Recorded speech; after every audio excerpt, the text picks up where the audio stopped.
Coming up today on Locked On Texas Tech, will the Red Raiders be road warriors or wimps in 2023? We'll hear from Joey McGuire. Also on DB depth and an incoming A.J. McCarty appeal decision. Next, a Locked On Texas Tech. You are Locked On Texas Tech, your daily podcast on the Texas Tech Red Raiders. Part of the Locked On Podcast Network, your team every day. We're going to start this thing off right. Raider!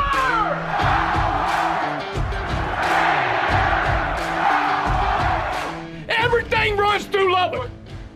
Great to see you again on Locked On Texas Tech on the Locked On Podcast Network. And thanks as always for making us your first listen on YouTube or anywhere you get podcasts. Today's episode brought to you by FanDuel. Make every moment more right now by picking a Super Bowl winner. And then when you're picking that Super Bowl winner, you're getting bonus bets back every time they win throughout the regular season right now at FanDuel.com/locked on. He's the only Chris Level. I'm Casey Cowan. And Chris, great to be with you once again, my friend. And this on the heels of the first weekly press luncheon from Joey McGuire and his coordinators. We will hear from the head coach once again coming up today as they prepare for Laramie, Wyoming.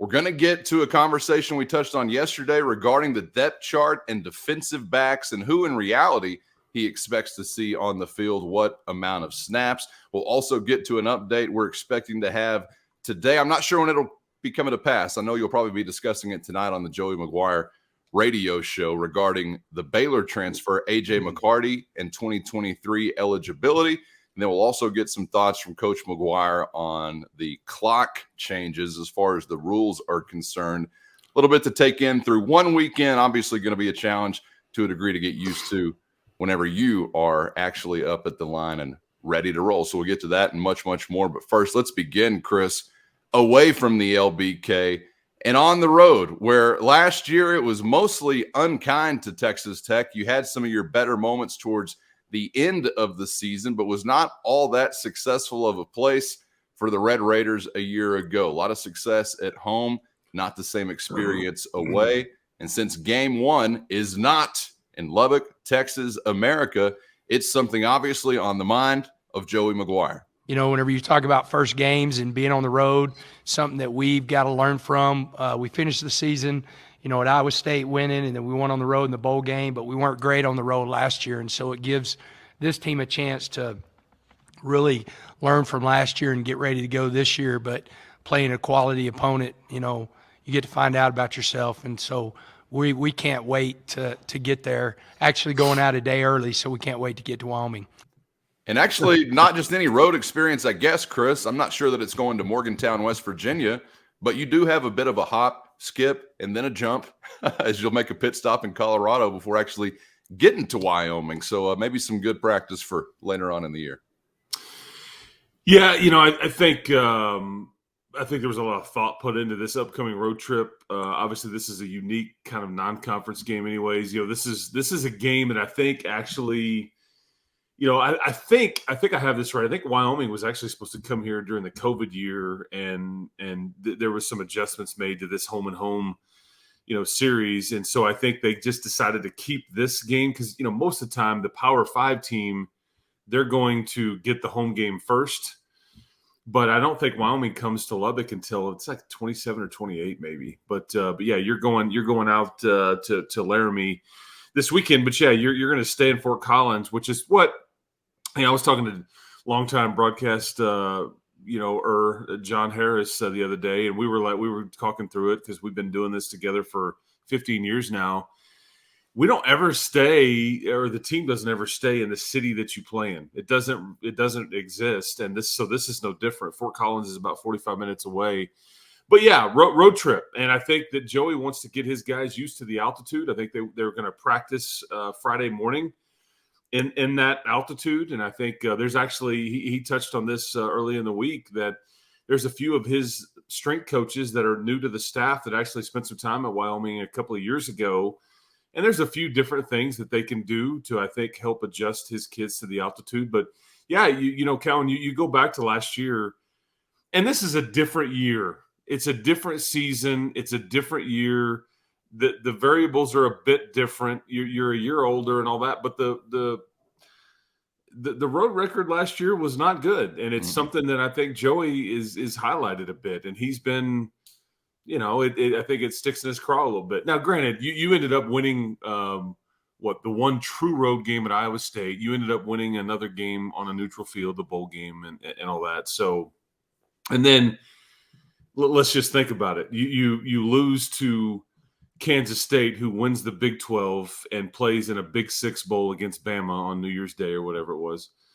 You lose to NC State, who at the time, they are like, I think, top 15 in the country. And the wheels fell off a little bit after that. But you get them in a primetime Saturday night early in the season when they're healthy and all that. You go to Oklahoma State with, a backup quarterback making his first career start, I believe, for Baron Morton. So there's some you go to TCU and you lose that one, and we sat on an airplane for 9 straight hours on the runway in Lubbock, Texas, which is still mind-blowing to me.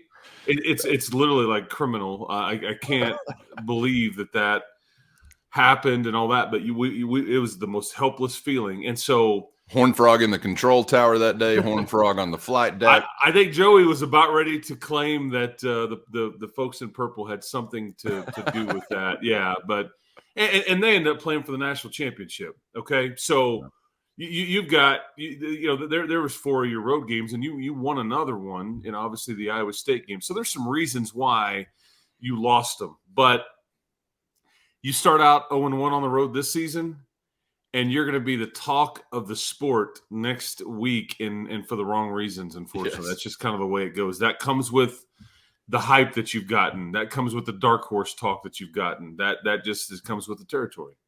That's exactly right. And I really feel like, the K-State memory for me was that you dug yourself about a 15-foot hole in about 15 minutes early in that game. And Deuce Vaughn was digging it. That's right. Well, you're helping him. That's the problem I always have is you're picking up the shovel too. It's like, damn, it's tough enough with them trying to bury you. Leave the shovel alone. But, like Oklahoma State, Texas Christian ball games, I felt way different about. You obviously had great chances to win those games, and for whatever particular reasons you wind up as a loser on the road. But I didn't feel like, they were just like road ghosts that continued to plague you. I kind of thought each individual game had its own story. Imagine that. What a novelty. But by the end of the season, as we mentioned, you pick up a win in maybe one of the 2 toughest road environments you played in. I don't know, at K-State, probably pretty tough usually.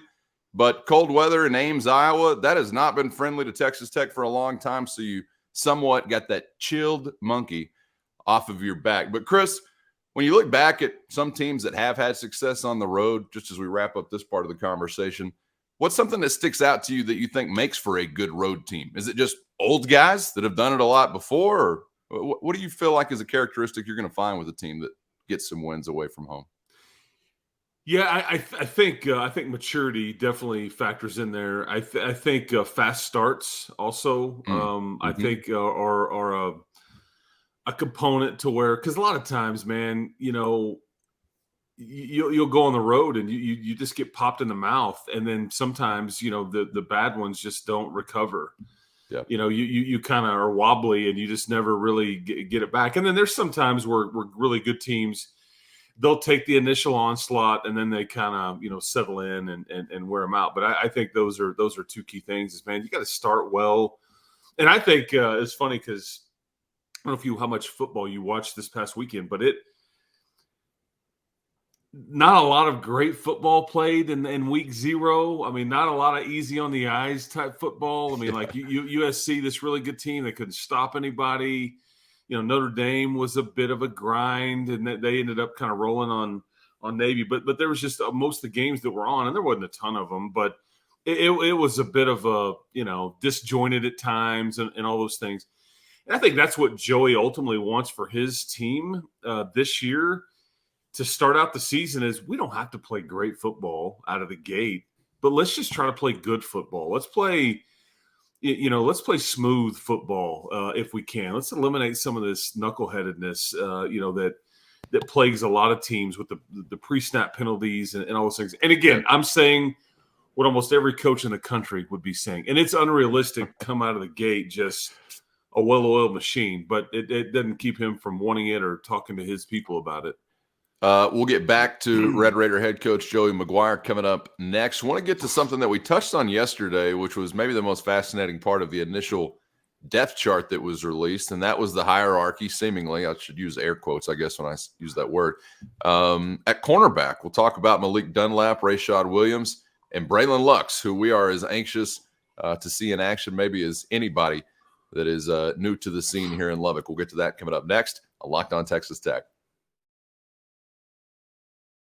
First, today's episode brought to you by Betterhelp. And I know all of our lives are filled with uncertainty, which path to take, or just how to get down the road in general. And the answers aren't always clear, but there is something that could be of aid. Whether it involves your relationships, your career, or anything else, talking through it with Betterhelp can help you stay connected to what you really want while you navigate the course of your life, giving you the chance to approach every day with confidence and enthusiasm. Therapy isn't just for those who have been through major trauma. It's actually for anybody looking to be the best version of themselves. And with BetterHelp, it's entirely online and designed to be convenient and flexible to suit your specific schedule. So visit betterhelp.com/lockedoncollege today. That's betterhelp.com/lockedoncollege to get 10% off your first month. That's BetterHelp, H-E-L-P as in Patrick,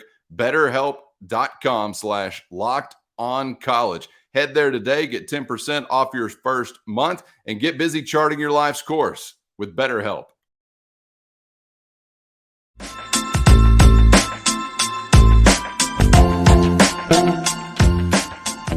Glad to have you along for the ride on Locked On Texas Tech on the Locked On Podcast Network. Hope you're subscribed on YouTube or wherever you get this podcast so you miss nothing as the season is almost upon us. Going to include some new things. Obviously, we've got a clock rules change to process and get acclimated to this season, and we'll hear from head coach Joey McGuire on just that coming up in a moment. But first, wanted to get to the defensive side of the football and something we touched on yesterday, which was, I guess, of interest as far as depth chart interest is concerned. When you see Braylon Lux inserting himself into the cornerback conversation as he has so far, then you see it there on paper, the magical word "or" also involved there in that, Chris. And so we were touching on what it meant, what we thought it meant, and I'll be darned, Joey McGuire got a question about it, and he touched on also what he thought that meant.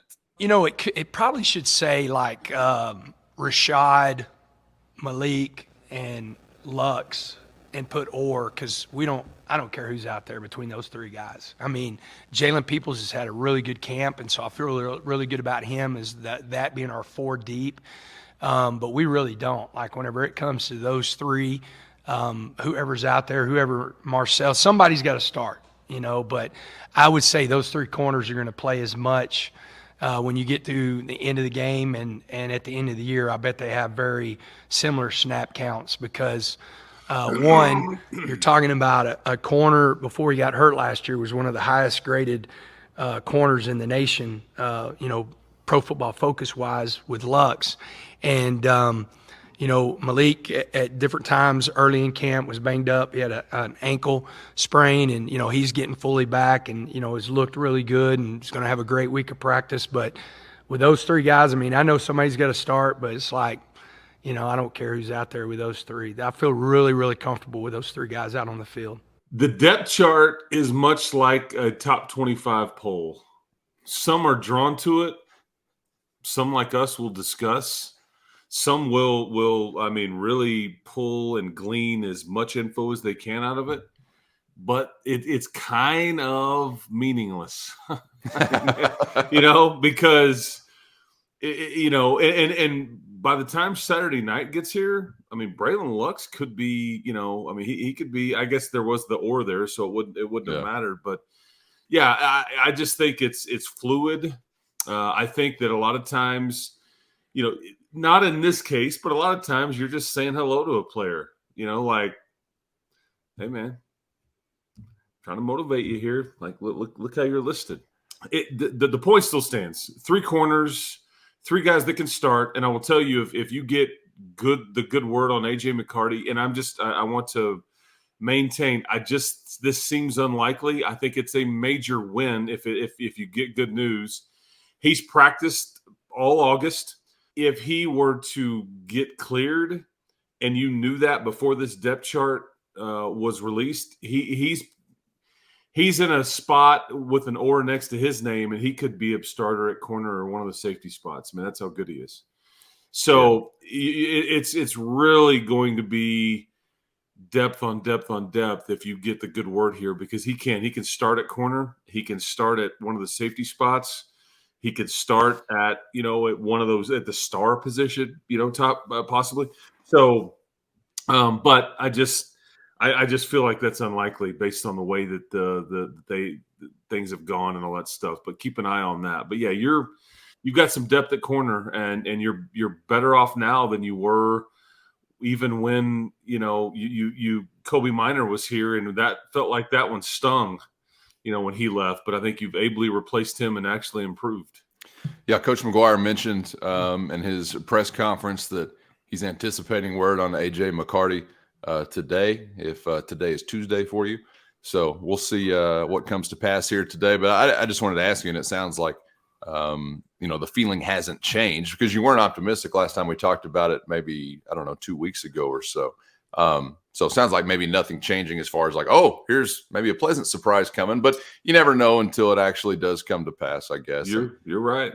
Kind of like that with the depth chart. You never know until you actually see them out there on the field, what type of chicanery is going on. You were just making me think of the Indiana head coach, who's so far, I've just caught this on Twitter a couple of times, refusing to announce his starting kicker ahead of the Ohio State game, which I'm sure will play in so large. If you can fool the Buckeyes with your field goal kicker, you may have a chance. But like I said yesterday, nothing has happened so far. So this is like the last depth chart playtime for the coaches, which I'm sure they enjoy, before somebody says, no, we actually saw that guy. I don't think he's going to be in there. Or we saw this other guy. He may be in there.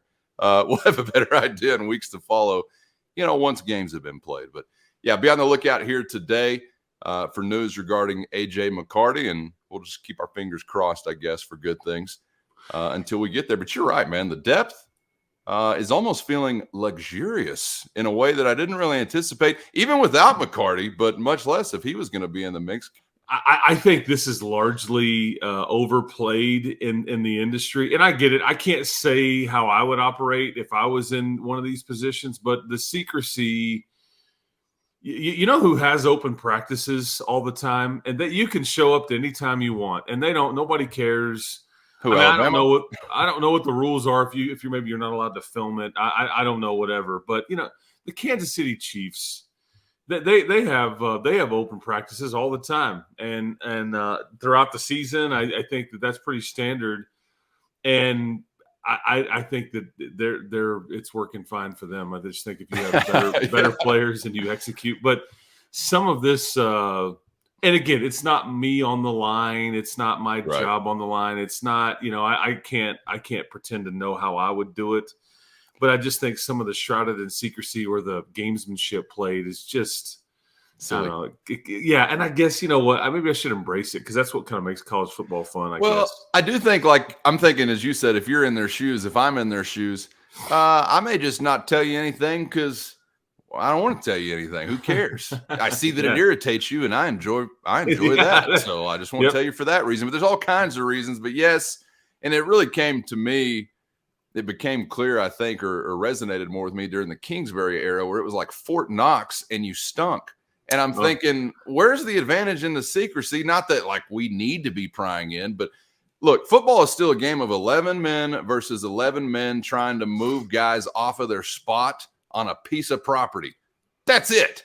I don't care about the tempo, the secrecy, the whatever. If you can't kick the dude's ass in front of you whenever you're in the goal line, at the goal line in the red zone, you ain't going to win games. This was the onset of what I thought was okay, this is the industry is in trouble. But I'm out at a practice, and Mike is still the head coach. Yeah. And this is prior to Ruffin McNeil being the DC. It was none other than Lyle Setensich who was up there. Well, there is a where the practice fields are over there off of University, there is a bank right across the street that has a mini tower.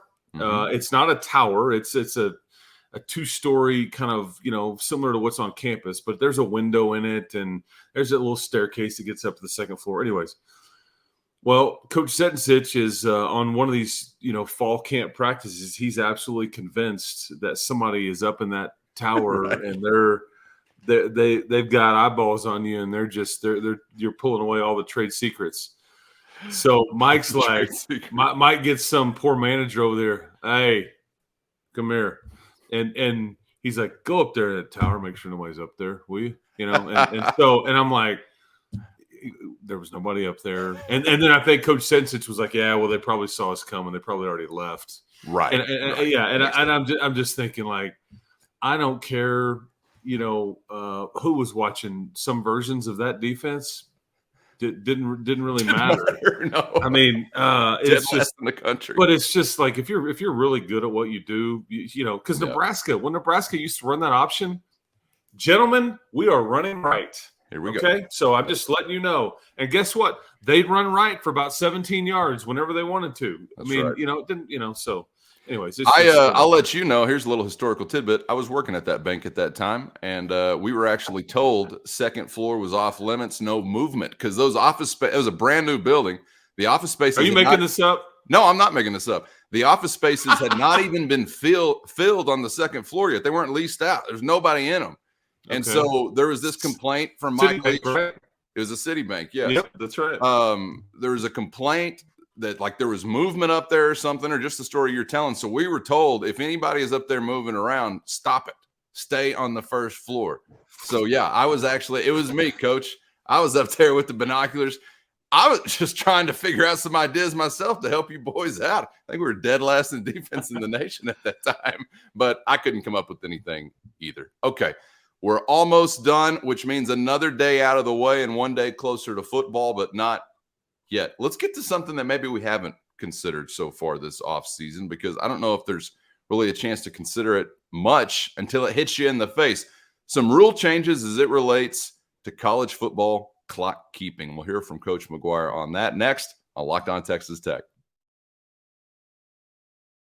First, today's episode brought to you by FanDuel, and football season is breathing down our necks, and I kind of like it. And FanDuel is giving you a chance to be a winner all season long. Right now, today, head on over to FanDuel.com/lockedon, and when you bet on a Super Bowl winner, you can get bonus bets back every time they're winning throughout the regular season. Just pick any team to win the Super Bowl today at FanDuel.com/lockedon, and you're going to get bonus bets for every dub they pick up.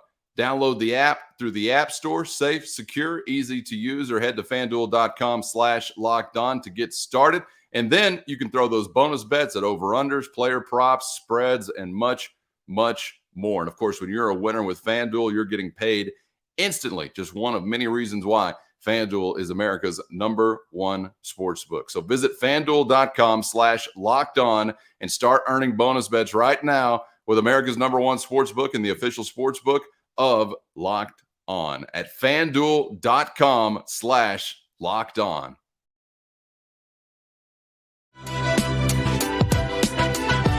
Thanks for making Locked On Texas Tech a part of your day, whenever, wherever, however you're making it happen. We appreciate you for being an every dayer. Hope to see you for the next time around. So make sure you're subscribed on YouTube or wherever you got this podcast. Wrapping up today's conversation with something we all enjoy as sports fan: rules.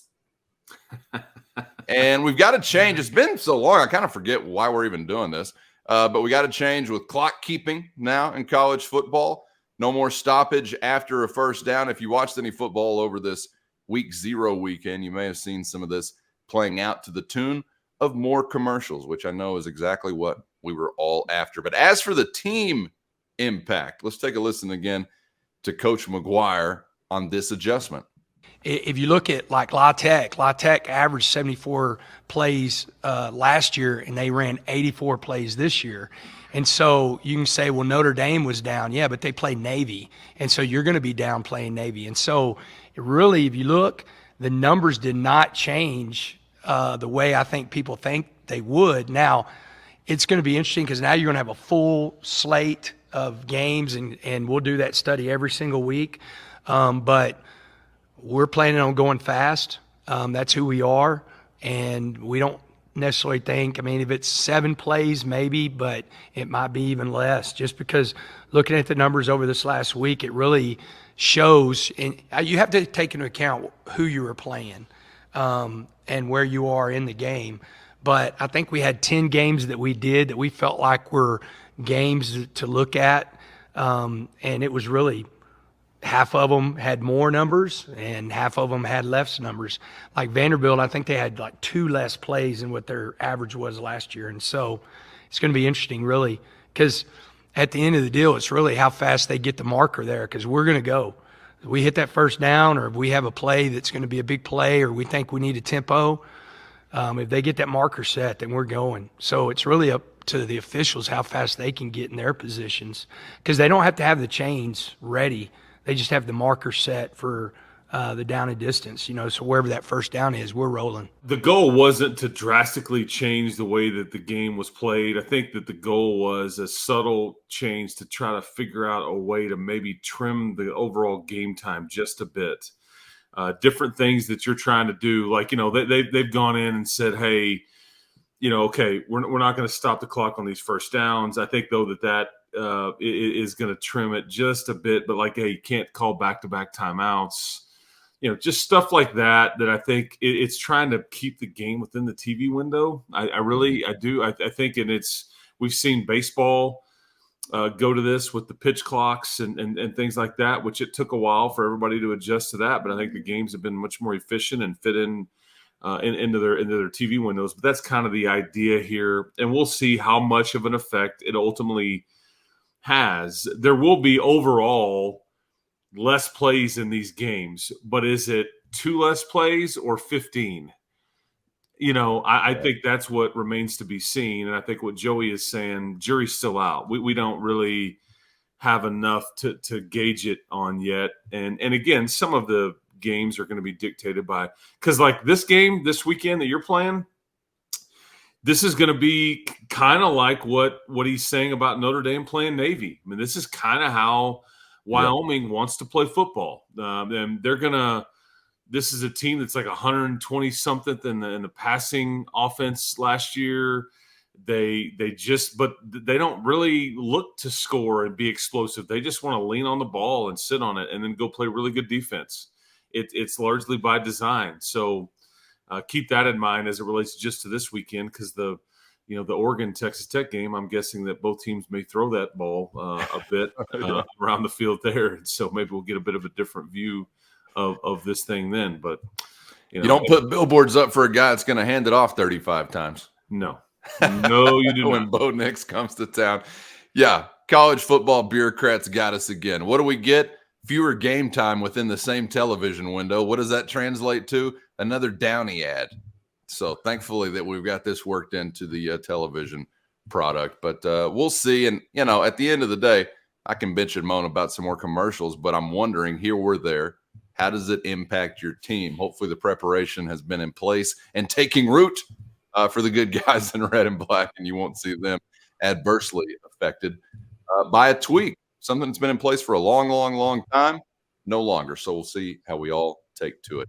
All right, Chris, appreciate the time as always, my man. Looking forward to Hump Day coming up tomorrow, and then it's a downhill slope to Laramie, Wyoming. Actually, I think you have to go uphill first, but then downhill on the other side. There's going to be some hills involved. I know that. Looking forward to it, man, and we'll talk to you again tomorrow. Absolutely, man. Getting closer, man. Appreciate it, Calvin. We'll talk to you tomorrow. Keep hope alive, everybody. That's right. And keep your head on a swivel for AJ McCarty news today. Other things that could come to the surface is Chris and Coach McGuire on the radio later on tonight. Got an adjusted schedule. And I'll have Taj Brooks and Kenny Perry with me as well this evening. So, yeah. 2 Rottweiler-headed sons of guns. So it should be a nice collection of hard heads. Okay, for Chris, I'm Casey. We'll see you for the next round on Locked On Texas Tech.